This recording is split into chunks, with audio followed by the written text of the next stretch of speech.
বিশ্ব কবি ৰবীন্দ্ৰনাথ ঠাকুৰৰ ১৬৩ সংখ্যক জন্ম জয়ন্তী। দেশৰ প্ৰান্তে প্ৰান্তে বিভিন্ন অনুষ্ঠান প্ৰতিষ্ঠানৰ লগতে বিভিন্ন কাৰ্যালয়ত অতি উলহ মালহেৰে উদযাপন কৰিছে কবিগুৰু ৰবীন্দ্ৰনাথ ঠাকুৰদেৱৰ ১৬৩ সংখ্যক জন্ম জয়ন্তী। দেশৰ অন্যান্য প্ৰান্তৰ লগতে ঢেকিয়াজুলি পৌৰসভাৰ উদ্যোগত পৌৰসভাৰ কাৰ্যালয় চৌহদত উদযাপন কৰা হয়। কবিগুৰুৰ প্ৰতিমূৰ্তিত মাল্যাৰ্পণ কৰি অনুষ্ঠানটিৰ শুভাৰম্ভ কৰে ঢেকিয়াজুলি পৌৰসভাৰ পৌৰনেত্ৰী সুস্মিতা দাসে।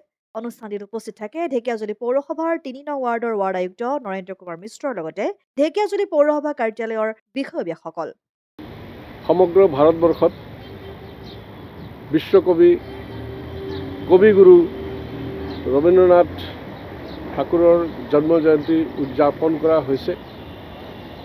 সেই অনুসাৰে আমি আজি ঢেকিয়াজুলি পৌৰসভাই আজি তেখেতক সোঁৱৰিছোঁ। তেখেতৰ জন্ম জয়ন্তীৰ দিনা আমি তেখেতৰ প্ৰতিমূৰ্তিত আমি মাল্যাৰ্পণ কৰিছোঁ, বন্তি প্ৰজ্বলন কৰিছোঁ, তেখেতক শ্ৰদ্ধাঞ্জলি অৰ্পণ কৰিছোঁ।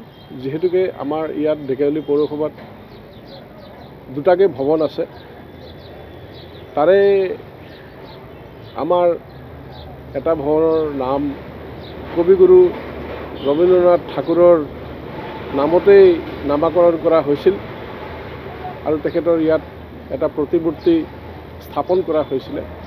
সেয়ে আমি আজি তেখেতৰ প্ৰতিমূৰ্তিৰ তলত আহি আমি তেখেতক আজি সোঁৱৰিছোঁ আৰু কবিগুৰু ৰবীন্দ্ৰনাথ টেগোৰৰ পৰা সমগ্ৰ বিশ্বই সমগ্ৰ ভাৰতবৰ্ষই যিটো শিক্ষা যিটো জ্ঞান লাভ কৰিছে সেইটো অতুলনীয়।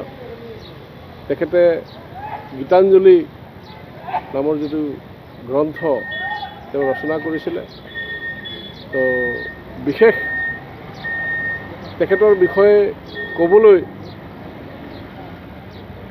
5 মিনিট বা 10 মিনিট সময় যথেষ্ট নহয়। তেখেতৰ বিষয়ে যদি আলোচনা কৰা যায় এদিন দুদিন নহয়, কেইবাদিনো সময় লাগিব। তেখেতৰ যি ৰচনাৱলী, তেখেতৰ যি কবিতা, সেই বিষয়ে যদি আমি আলোচনা কৰোঁ যথেষ্ট সময়ৰ প্ৰয়োজন। সেই বিশেষ মই আজি ক'ব নোৱাৰোঁ। তো ধন্যবাদ। ঢেকিয়াজুলিৰ পৰা প্ৰশান্ত বৈশ্যৰ ৰিপৰ্ট, অসম আদিত্য।